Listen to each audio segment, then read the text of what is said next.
வணக்கம் மக்களே. இணையத்துல கடந்த சில நாட்களா ஒரு வீடியோ பயங்கர வைரலா பரவிட்டு இருக்கு. நீங்க கூட பார்த்திருப்பீங்க. ஆளுநர் மாளிகைக்கு வெளியே நடந்த ஒரு பரபரப்பான, அதே சமயம் கொஞ்சம் குழப்பமான ஒரு சம்பவத்தை பத்தி தான் இன்னைக்கு நம்ம முழுமையா அலச போறோம். எந்தவித சார்பும் இல்லாம அங்க உண்மையில என்னதான் நடந்துச்சுன்னு தெளிவா பார்ப்போம். வாங்க நேரடியா விஷயத்துக்குள்ள போலாம். சாகும் வரை உண்ணாவிரதம் இருக்க போறேன்.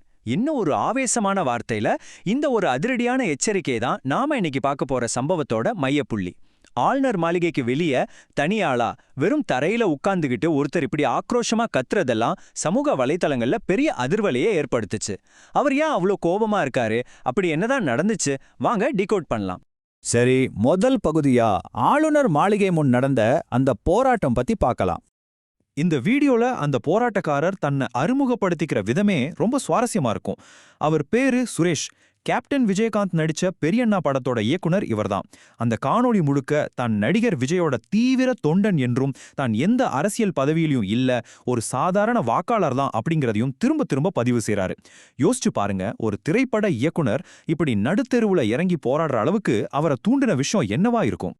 அவரோட அந்த ஆவேசமான பேச்சை கவனிச்சா ஒரு மிகப்பெரிய அரசியல் துரோகம் நடந்துட்டதா அவர் முழுமையா நம்புறது நமக்கு நல்லா புரியும். மக்கள் எல்லாரும் வாக்களிச்ச பிறகும் ஆளுநர் ஒட்டுமொத்த மக்களுக்கும் துரோகம் செய்யறாரு அப்படிங்கிறது தான் அவரோட முக்கியமான குற்றச்சாட்டு. அந்த துரோகம்ங்கிற வார்த்தையை ரொம்ப ஆக்ரோஷமா பயன்படுத்துறாரு. தன்னோட மொத்த கோவத்தையும் விரக்தியும் ஆளுநர் மேலதான் அவர் நேரடியா திருப்புறாரு. அப்படி என்னதான்ப்பா உன்னோட கோரிக்கை? இயக்குனர் சுரேஷின் கோரிக்கைகள் என்னன்னு இப்ப பார்க்கலாம். அவரோட பிளான் என்ன தெரியுமா? அரசாங்கம் எப்படி அமையணும்னு ஒரு 3 கட்ட திட்டத்தை அவர் ரொம்ப தெளிவா முன்வைக்கிறாரு. முதல்ல உடனடியா நடிகர் விஜய்க்கு முதலமைச்சரா பதவி பிரமாணம் செஞ்சு வைக்கணும். 2வதா எம்எல்ஏக்களை சட்டமன்றத்துக்கு அடைக்கணும். 3வதா சட்டமன்றத்துக்குள்ள போய் அவங்க பெரும்பான்மையா நிரூபிப்பாங்கன்னு சொல்றாரு. இதுதான் அவர் எதிர்பார்க்கிற ஒரு விசித்திரமான அரசியல் வரைபடம். எந்த பின்புலமும் இல்லாம தனி மனிதரா ஜெயிச்சிருக்காரு. அவருக்கு அநீதி கொடுக்காதீங்க. இந்த ஒரு வரியிலேயே அவரோட அந்த தீவிரமான ரசிக மனநிலையை அப்படியே வெளிப்படுது பாருங்க. அதிகாரிகளை பார்த்து அவர் அப்படி கெஞ்சுறாரு.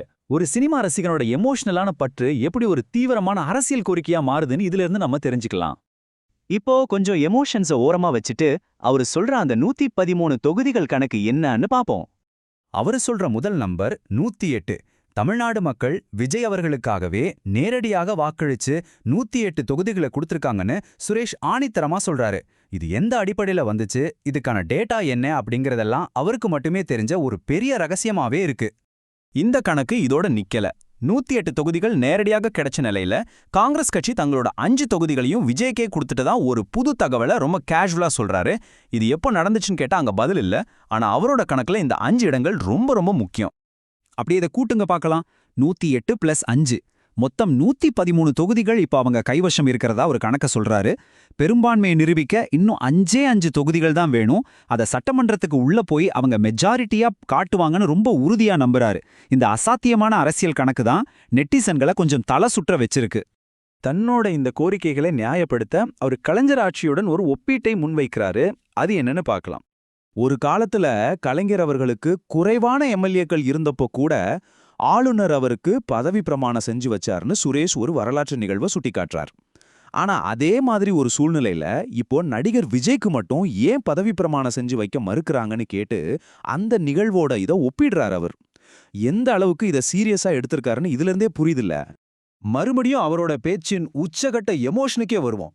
கவர்னர் ரொம்ப அநியாயம் பண்றாங்க, ஒட்டுமொத்த மக்களுக்கும் துரோகம் பண்றாங்க அப்படின்னு திரும்ப திரும்ப கடுமையான வார்த்தைகளை வீசுறாரு. அவரு கற்பனை செய்யற அந்த அரசியல் காலத்துல நிஜமாவே ஒரு மிகப்பெரிய அநீதி நடந்துட்டதா அவரு முழுமையா நம்புறாரு. அந்த அசைக்க முடியாத நம்பிக்கையை தான் அவரை நடுத்தெருவுல உண்ணாவிரதம் இருக்க வச்சிருக்கு. சோ இதெல்லாமே நமக்கு என்ன சொல்ல வருது? ஆளுநர் மாளிகைக்கு வெளியே ஒரு தனி மனிதரா உட்கார்ந்துகிட்டு சாகும் வரை உண்ணாவிரதம் இருப்பேன்னு சொல்ற அளவுக்கு நடக்கிற அந்த தீவிரமான போராட்டம் அரசியல் மற்றும் சினிமா ரசிக மனநிலையோட ஆழத்தை பற்றி நமக்கு என்ன உணர்த்துது? சினிமா மேல இருக்கிற அதீத அன்பும் தீவிரமான அரசியல் பற்றும் ஒன்னா சேரும்போது அது எப்பேற்பட்ட விசித்திரமான விளைவுகளை ஏற்படுத்தும்னு யோசிச்சு பாருங்க. இதை பத்தி நீங்க என்ன நினைக்கிறீங்கன்னு சிந்திங்க. அடுத்த ஒரு சுவாரஸ்யமான விளக்கப்பதிவில் சந்திப்போம்.